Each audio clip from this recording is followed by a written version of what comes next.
एक बार जंगल में सभी पक्षी इकट्ठा हुए और उन सब पक्षियों ने फैसला किया कि उन पक्षियों के बीच एक राजा या रानी होनी चाहिए जो उस जंगल को अच्छे से संभाल सके और पक्षियों की जिम्मेदारी निभा सके। लेकिन उन सभी पक्षियों को राजा या रानी कौन बनेगा, ये सब सोचकर वो पक्षी सोच में पड़ गए। तभी जंगल में रहने वाली टुनटुनी चिड़िया ने उन सब पक्षियों को एक विचार दिया और उन्हें समझाते हुए कहा, सुनो पक्षियों, मेरे पास एक आइडिया है। हम सभी पक्षियों के बीच एक प्रतियोगिता रखें और जो भी पक्षी सबसे ऊंची उड़ान भरेगा उसे सभी पक्षियों का राजा या रानी माना जाएगा। क्या कहते हो दोस्तों, आइडिया अच्छा लगा या नहीं? ये सुनकर वो सब बहुत खुश होते हैं। सभी पक्षियों को टुनटुनी चिड़िया का ये विचार पसंद आया। पक्षियों ने इसके लिए सहमति जताई। वहीं एक चील जो वहाँ मौजूद था, उसने अपने बड़े शरीर के बारे में दावा करना शुरू कर दिया और सभी पक्षियों से गुस्से में कहा, सुनो पक्षियों, तुम सब जानते नहीं हो क्या, मैं सभी पक्षियों में सबसे ज्यादा मजबूत हूँ, बलवान हूँ और वैसे भी आप सभी जानते हैं कि केवल मैं ही हूँ जो सबसे ऊंची उड़ान भर सकता हूँ आकाश में। तो फिर प्रतियोगिता क्यों? इस प्रतियोगिता को करके आप सब खामखा अपना समय बर्बाद करेंगे, इसलिए मेरी माने और मुझे अब इस जंगल का राजा मान लें। तभी पीछे से एक आवाज आती है, चील जी, मेरे हिसाब से आप गलत बोल रहे हैं। क्या पता शायद आप ये प्रतियोगिता हार जाएं। ये आवाज सुनकर वो चील चारों मुड़कर देखता है कि किसने कहा। वो हैरान था क्योंकि ये बात किसी और ने नहीं बल्कि एक छोटी नन्ही टुनटुनी चिड़िया ने कही थी। उसको देखकर वो चील हंसने लगा। अरे मुझे कौन हराने की बात कर रहा है? तुम नन्ही चिड़िया, अपने आप को देखा भी है या नहीं? तुम कहाँ पिद्दी सी चिड़िया और मैं बलवान चील। ये सुनकर टुनटुनी चिड़िया ने मुस्कुराते हुए कहा, चील भैया, ये तो वक्त ही बताएगा, शरीर बड़े होने से फायदा होता है या बुद्धि। फिर कुछ देर बाद सभी पक्षी प्रतियोगिता के लिए तैयार हो गए और अचानक से आसमान में काले बादल छा गए और बरसात होनी शुरू हो गई। लेकिन कोई भी पक्षी पीछे नहीं हटा, सब प्रतियोगिता के लिए तैयार थे। सुनो साथियों, बस कुछ ही मिनटों में ये प्रतियोगिता शुरू होने वाली है, इसलिए सब पक्षी ऊंची उड़ान भरने के लिए तैयार हो जाएं। बंटी कबूतर की घोषणा करते ही सभी पक्षी हवा में उड़ने लगे। लेकिन वो पक्षी बहुत अधिक और लंबे समय तक नहीं उड़ सके क्योंकि बारिश भी बहुत तेज हो रही थी। वो सब एक एक करके प्रतियोगिता से बाहर हो गए। बस अब सिर्फ इस प्रतियोगिता में नन्ही टुनटुनी चिड़िया और चील ही बचे थे। तभी बादल टुनटुनी चिड़िया से कहते हैं, टुनटुनी चिड़िया, तुम जानती हो तुम इतनी ताकतवर नहीं हो कि उस विशाल चील का सामना कर सको, इसलिए मेरी मानो तुम इस प्रतियोगिता को छोड़ दो या मैं तुम्हारी मदद करूं। नहीं बादल भैया, आपका बहुत बहुत शुक्रिया, पर मैं इस प्रतियोगिता को अपनी मेहनत और ईमानदारी से जीतना चाहती हूँ, न कि किसी धोखे से। वहीं दूसरी तरफ उस आसमान में केवल चील ऊंचाई में उड़ रहा था। ये देखकर वो बहुत खुश हो रहा था। फिर उस चील ने नीचे देखा कि सभी पक्षियों ने हार मान ली है। वो देखकर वो जोर से बोलता है, मैंने तो पहले ही कहा था, केवल इस जंगल में मैं ही हूँ जो सबसे ऊंची उड़ान भर सकता हूँ। अब आप सभी सहमत है कि या नहीं कि मैं ही पक्षियों का राजा हूँ? पर उस चील को पता नहीं था कि नन्ही टुनटुनी चिड़िया उसके पंखों के नीचे उड़ रही है। जिस क्षण वो रुका, तभी नन्ही टुनटुनी चिड़िया उसके पंखों के नीचे से बाहर निकल गई और वो चील के सर के ठीक ऊपर उड़ गई। नहीं नहीं मिस्टर ईगल भाई, आई थिंक आप गलत हैं। राजा आप नहीं बल्कि मैं इन सभी पक्षियों की रानी हूँ। देखो, मैं तुमसे ज्यादा ऊंचाई पर हूँ। मैंने कहा था ना मिस्टर ईगल, शरीर पर घमंड मत करिए क्योंकि बुद्धि बड़ी होती है। देख लीजिए, जिसकी वजह से मैं नन्ही छोटी सी चिड़िया आप जैसे विशाल चील से जीत गई। सभी पक्षी टुनटुनी चिड़िया की बात से सहमत थे। वो सब पक्षी घमंडी चील को प्रतियोगिता में हारता हुआ देखकर बहुत खुश थे। फिर सभी पक्षियों ने टुनटुनी चिड़िया को अपना मुखिया चुना। फिर टुनटुनी चिड़िया अपने जंगल के सभी पक्षियों के साथ खुशी खुशी रहने लगती है और उनकी जिम्मेदारी अच्छे से संभालती है। तो दोस्तों, इस कहानी से हमें शिक्षा मिलती है कि कुछ काम आपकी क्षमता से अधिक मजबूत है, तो इसका मतलब ये नहीं है आपको कोशिश करने से पहले छोड़ देना चाहिए। इसके बजाय आपको सोच समझकर कोशिश करनी चाहिए। क्या पता आप उस काम में जीत हासिल कर लें, जैसे टुनटुनी चिड़िया ने की। तो दोस्तों, अगर आपको हमारी आज की कहानी पसंद आई हो तो इस वीडियो को लाइक और ऐसी ही कहानियाँ देखने के लिए इस चैनल को सब्सक्राइब करना ना भूलें।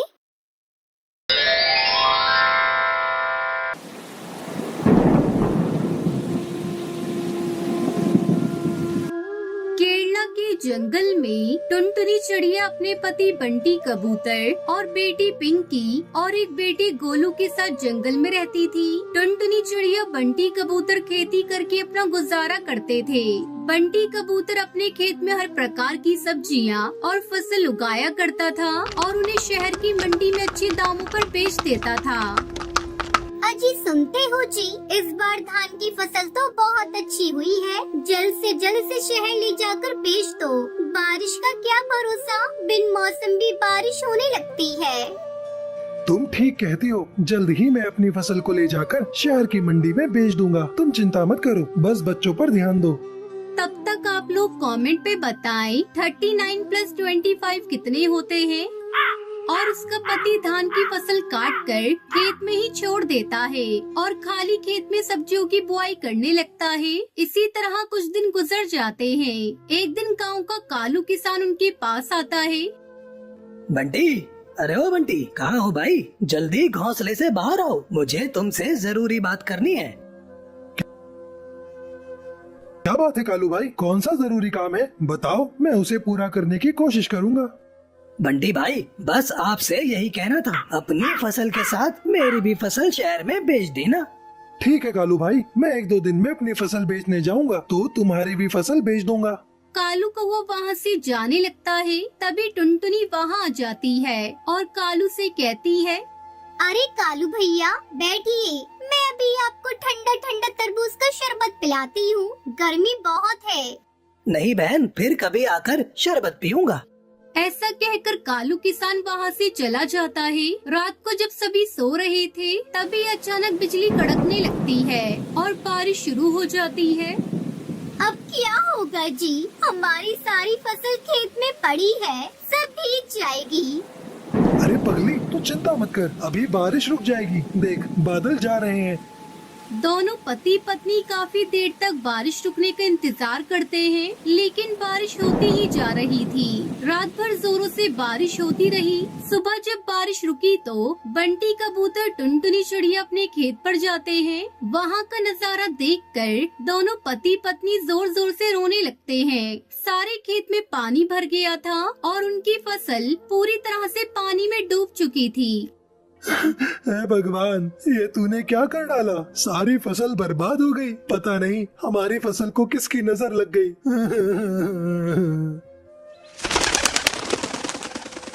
मम्मी, पापा, जल्दी घर चलो, हमारा घर टूट गया और गोलू उसके अंदर दब गया है। मैं किसी तरह अपने आप को बचा पाई हूँ। भगवान के आगे किसी की नहीं चलती, हम कर भी क्या सकते हैं। चल कर बेटे गोलू को देखते हैं। तीनों जब तक घर पहुंचते हैं तो उनका बेटा गोलू भगवान को प्यारा हो गया था। हे भगवान, ये सारी आपदा तुझे हमें ही देनी थी। एक तो हमारी सारी फसल तूने खराब कर दी और ऊपर से मेरा बच्चा मुझसे छीन लिया। ऐसा क्यों किया भगवान? मेरा बेटा गोलू। बंटी कबूतर टुनटुनी को चुप कराता है और वही पत्थर के किनारे कुछ लकड़ियां जलाकर आग जलाता है और कुछ दिन बारिश के मौसम में वही गुजारते हैं। फिर कुछ दिनों में जंगल का पानी उतर जाता है। टुनटुनी चिड़िया अपने कलेजी पे पत्थर रखकर फिर से अपना नया घोंसला एक डाल पर बनाती है और अपने बेटे के गम को भूलकर किसी तरह अपने परिवार के साथ रहने की कोशिश करने लगती है।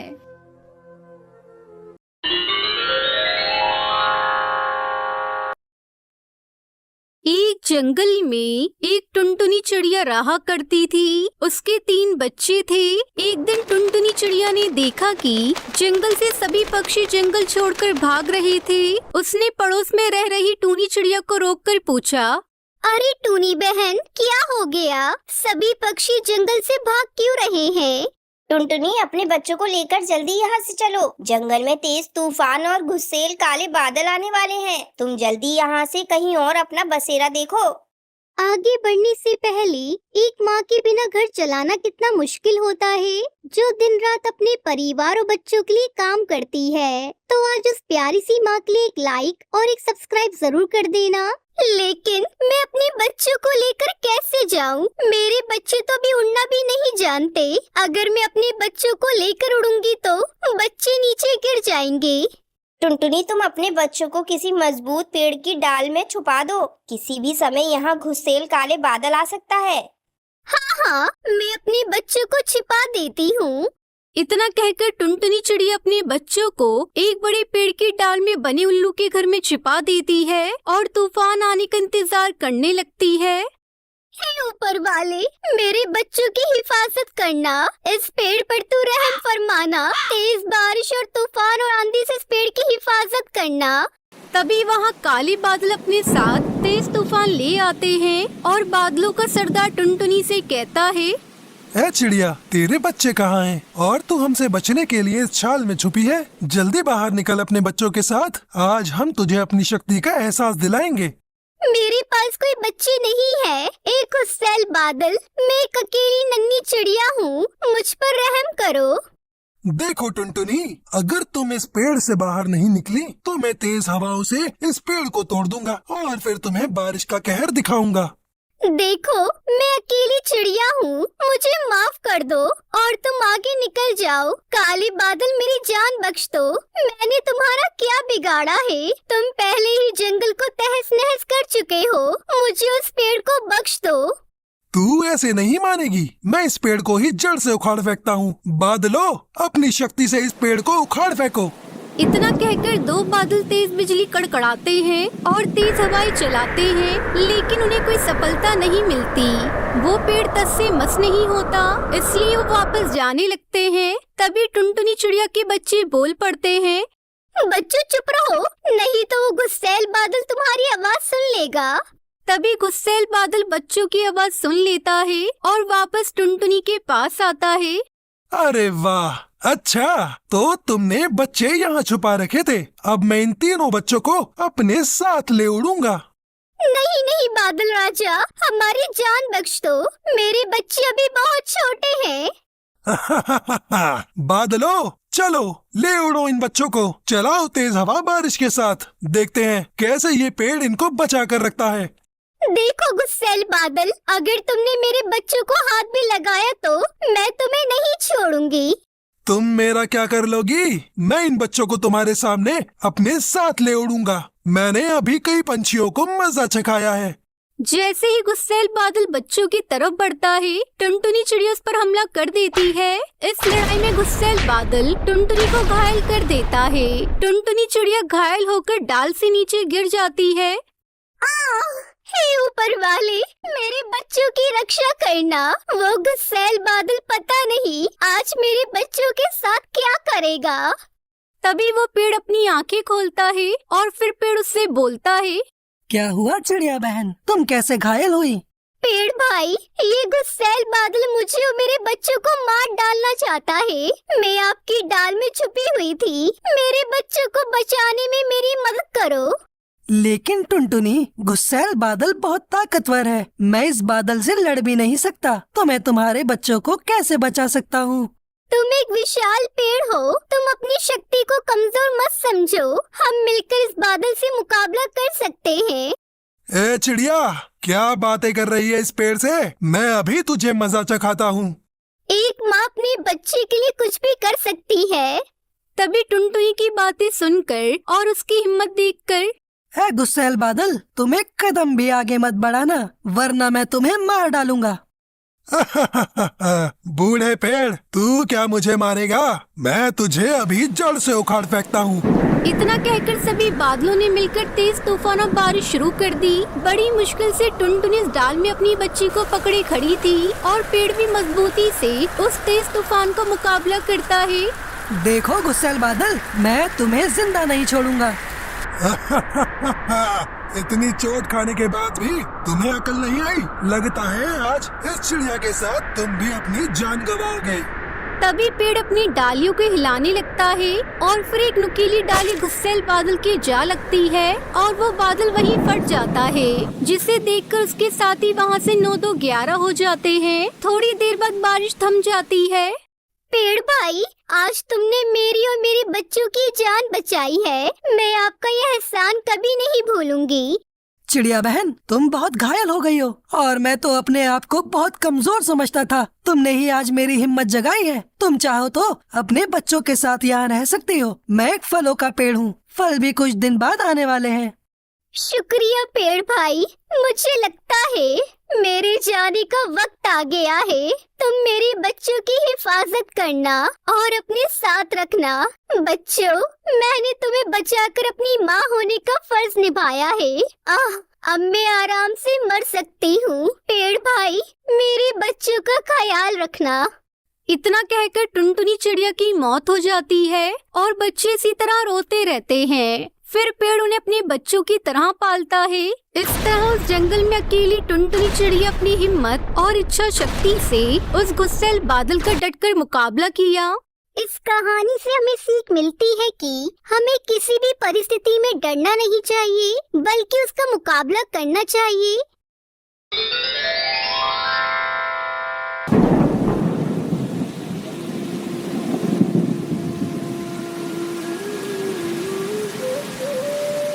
अजी सुनते हो, घर में कुछ खाने के लिए नहीं है। बाजार से जाकर कुछ खाने के लिए ले आओ। पापा आज खाने के लिए फल लेकर आना। चुप करो चुप, हमारे पास इतने पैसे नहीं है जो हम बाजार से लाकर फल खा सकें। अजी, आपको जो भी लाना हो आप अपनी मर्जी से ले आना। टुनटुनी की बेटी सुनहरी चिड़िया ये सुनकर बहुत दुखी होती है। कालू कौवा मन ही मन सोचता है। तब तक आप लोग कमेंट पे बताएं 78 - 56 कितने होते हैं।